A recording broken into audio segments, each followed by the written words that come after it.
Ang sabi nila, maganda daw mag-loan. Pero ang sabi ko naman, maganda naman ang mag-loan pero pag maghuhulog ka na, ewan ko lang. Oo, kapag nakapag-loan ka na, marami kang pera.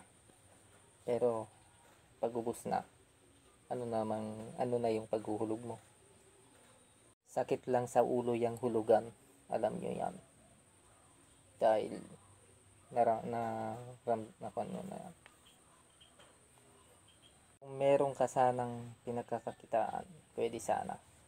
Kaso wala eh. Ilulubog ka lang yung lunlun na yan. Yung loan na yan, walang kwentang kasi visit yan loan na yan.